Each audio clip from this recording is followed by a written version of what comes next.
Yun, good morning Automatic Works. Updating tayo. Ito Hyundai Accent na Kappa engine. So ito yung ganito na ang makina. Ang problema niya, lumalabas yung output sensor. So pag lumabas ang output sensor, pwedeng galing sa performance range din to. Pagka mga performance range, kadalasan yan sensor. So ito yung sensor niya. Para ma-justify natin na sira to, yung sensor niya pagpalitin natin. Pagpalitin ang sensor. Pinatanggal ko na rin ECU kasi sisilipin ko ito mamaya. Yan. So sa wirings, circuit high lang yan, circuit high, circuit open. Pag dito performance, ito tingnan natin, baka may tama rito. So parehas naman, pagpalitin lang natin, lipat lang natin mga sir. Yung input, lagay natin sa output. Yung output, lagay natin sa input. Para hindi mo na bumili pyesa, meron na tayong mapagtestingan. Ang problema lang nito, pagka lumabas ulit, malaman natin kung lalabas, output kasi ang fault code. Sana ang lumabas pag i-test drive, input na. Kasi pag input, sensor lang ang sira. Pero pag lumabas, output ulit, titingnan natin yung transmission or di kaya ECU. Sabi niya kasi naglo-low power daw pagka lumabas yung output. Yan. Yan o. Ito na. Naisalpak na natin yung input yung output sa input. Ito na yung isa. Salpak natin dito. Kita din naman yun, yung gear niyan. Yan o. Pagka kasi durog na yung mga gear na yan sa loob, wala na rin. Wala nang pag-asa. Yan. Yan yung umiikot, nagda-drive nitong sensor. Diyan lang kasi hindi natin kita kasi nasa gilid. CVT pa naman to. Pag nasira ang CVT nito, ang babasahin output, pero durog na pala ang transmission. Pero subukan lang natin troubleshoot. Tsaka hanggang ECU, tingnan natin mga sir. Ito na. Test drive. Teka. Para pala hindi tayo magtatakbo na malayo. Quick test. Nard! Uy. Tama pala. Para hindi natin tumakbo. Kunin mo yung jack. Dalawang Oo, hindi na kami alis. Dalawang harap. dito lang. Oo, nawala ang fault code. Kasi nag-clear tayo, di ba? Nawala ang fault code. Tingnan natin kung ang lumabas dito. Kasi patakbuhin natin to Sige lang, palagyan ko muna. Yun, napaangat na natin. Dito na tayo tatakbo. Transmission. Live data tayo. Gaano kalayo ang takbo pas no fault? Gaano kalayo ang tinatakbo bago siya lumabas? Yung check engine? Opo. Ano po? Wala nung link punta ko dito, lumabas na yun. Tapos di na siya naalis. Okay. Okay. Gear ratio. Yun lang naman. Input tsaka output speed. Ulit tsaka yun lang. Dalawa. Ulitin natin. Engine speed, vehicle speed, input, output, pulley, tsaka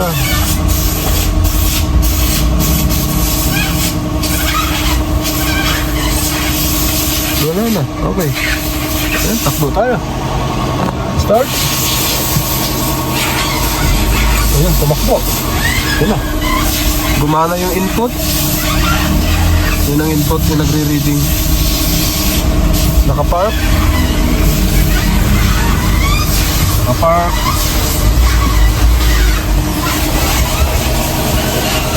Dito kayo kung gusto nyo panoorin. Hawakan nyo yan. Oo, kasi i-reverse ko to Reverse natin. Ito, gagana na speed nito. Yung speed pag nakapark hindi gagana. Reverse. Yan na. Reverse. Bitaw. Yan na. Output. Gagana yan. Gumana agad ang input. Ibig sabihin, buo pa rin yung sensor. Ba't siya lumabas, sir? Ayun, gumana na yung output speed pero mabagal. Hindi sumasabay, no?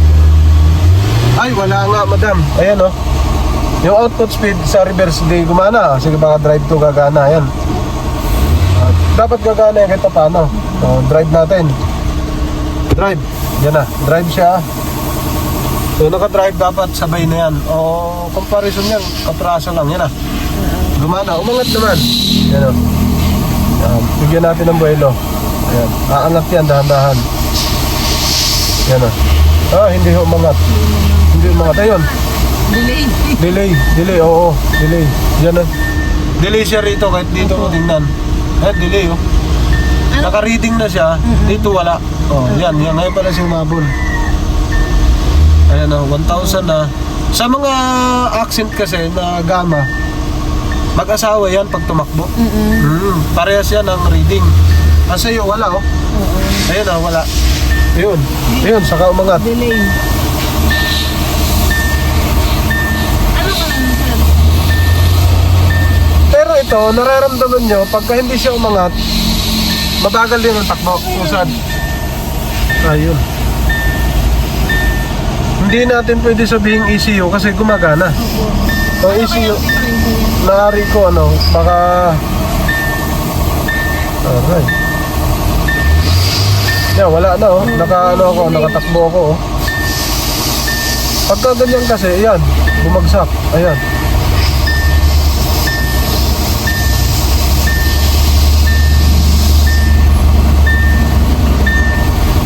Naka 1,000 ako, RPM, 1.9. Ang input ko 1.6. Ang speed ko wala, nawawala. Kusang nabagsak, ayan, bitawan ko ha. Bitaw, preno. Standby, ID na meron. Takbo ako, kabraso, first gear, second gear. Yeah, walang reading ang output. Yan oh. Takbo, 1,000 na, walang reading. 2,000, walang reading. Ayun, bagsak. Agoy. So, nagpalit na tayo ng sensor, pero wala pa rin siyang reading. Punta tayo dito sa harap.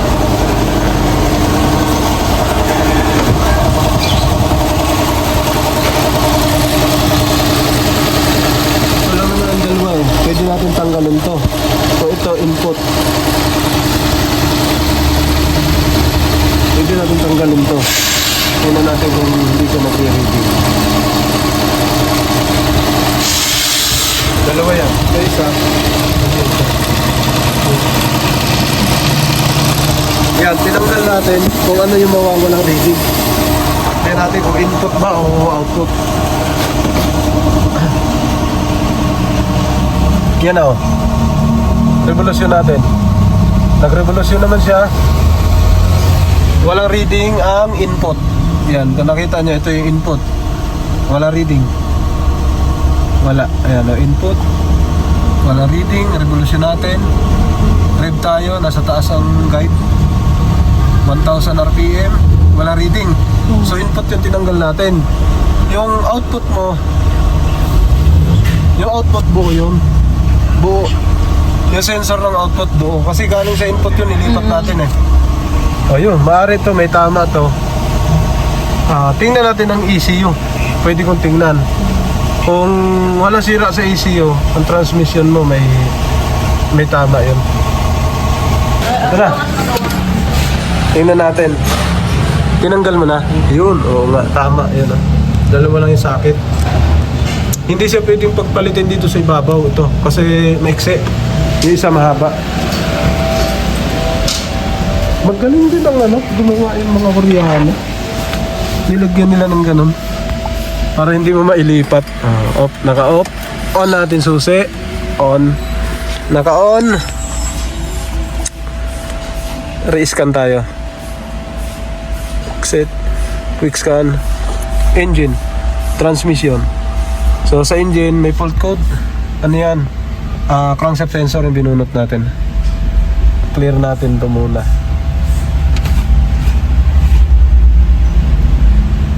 Ang init na rito. Nandun na electric. Push ka na. Push ka, push.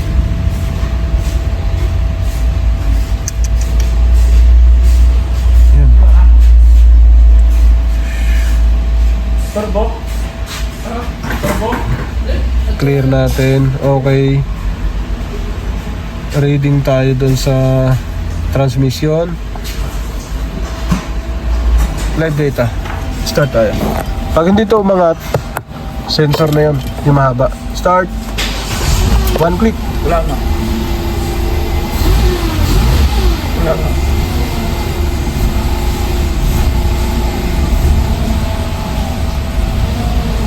Yun na, umangat na. Nakaramdam na. Okay.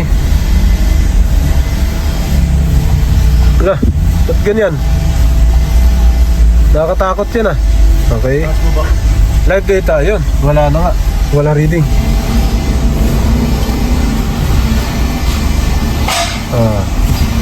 Reverse.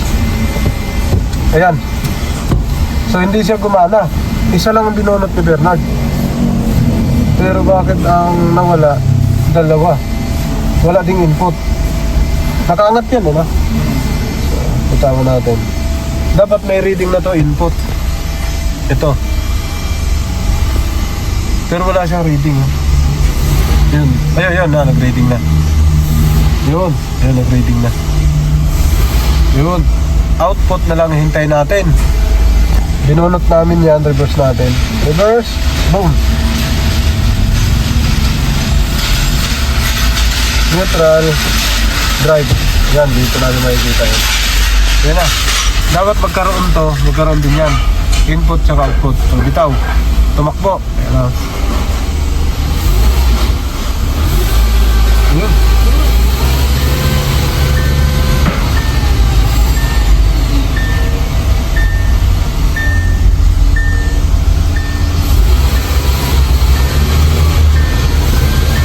Meron na kagad siya, no?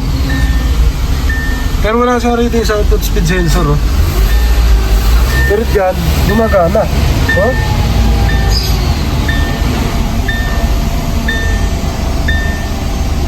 Gumagana na maayos, oh. Ayan, oh. Pero dito, walang reading. Output speed. Naka-revolution ako 1.4, 1.3, 1.4, 2000. Tumatakbo yan, tumatakbo. May input, wala reading ang output. Pero dito buo. Buo. Na ano na siya? So nagpalit lang tayo ng CBTF. Gumana siya. Okay. Yung ilalim, output sensor nga yun. Pwedeng palitan mo, pwedeng palitan talaga yun. Pag ikinabit yan, gagana yun. Nakabunot lang kasi yan. Kaya hindi gumana. Pero dito, gumagana naman. So maaari, baka reading na sinusunod, input. Pero kadalasan yan, output eh. Nagpalit lang tayo ng CBTF, gumana na siya. Tapos, okay, pabalik ko kay Bernard. Yun dapat, PMS ka dapat na ito. Ito na, on natin. So marami pang ano to, kailangan gawin. Start tayo. Meron kayo? Ay, naka-drive. Teka. Start. Yun, one click. Yun na. Magalaw yung RPM niya kasi sobrang dumi ng throttle body. Opo. Spark plug niya, hindi pa napalitan. PMS dapat to. Ito na. Hindi, Opo, ito na. Naka-neutral, drive. Naka-drive tayo. Naka-preno. Bitawan ko preno. Gagana yan input saka output. Ito pati isa. Yun, gumana no. Kaso nawawala. Intermittent. Intermittent, wala. Naka 1.4. Dito, wala din. Oh.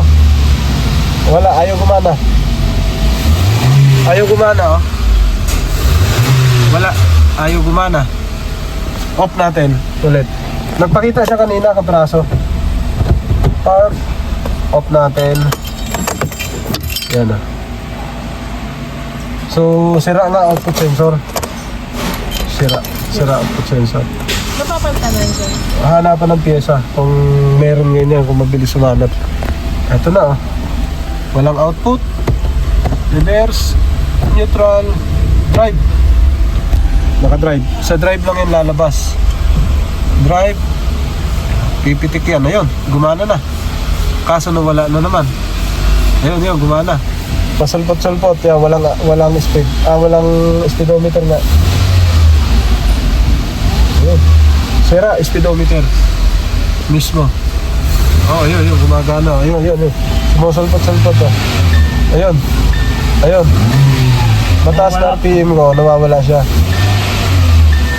Sira, speedometer. Intermittent. Okay. Speedometer. Output speed sensor, sira. Teka, i-checklist natin yan. Kasi pa isa-isa ngayon yan. Ito, pa isa-isa to eh.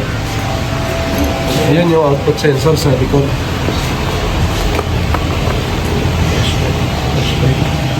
So, So, pulley tsaka dalawang output. Baka ang itong isa output sa transmission, yung isa output sa engine. Ito sa transmission to. Output sa transmission, output sa engine yung isa. Yun, yung likod na yun. Tapos ito naman, input sa transmission. Yan. Tatlo sila, tatlong sensor. Yung throttle body mo, kaya ngeng, ayun, sobrang dumi. Nakita ko na kanina yan. Sobrang dumi. Opo. Yun, final. Uwi na. Hyundai Accent na 2019. Yung problema yung output speed sensor. Ito na siya. So wala na siya fault code.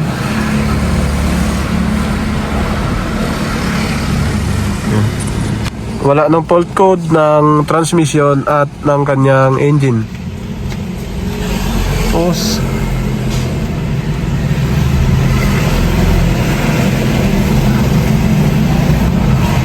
ayun. Adapt muna tayo.